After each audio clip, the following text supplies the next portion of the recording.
da sürüşmələr müşahidə olunur, düzdürmü? Bəli, bəli. Vətəndaş özü bunu yoxlaya bilərmi? Belə deyim, ilk öncə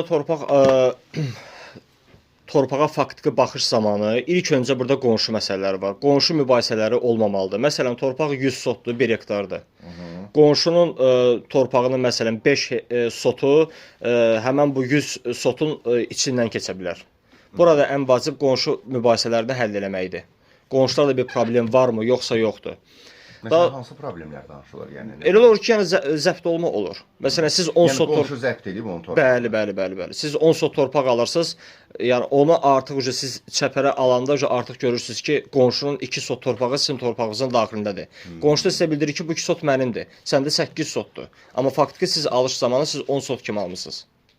Bax, bu məsələlər var. Özdə bunlar ən çox yayılmış problemlərdir. Çox yayılmış məsələ problemlərdir. Və yaxud hətta hasarın səhv eləmirəmsə, bəzən belə düz çəkilməməsi.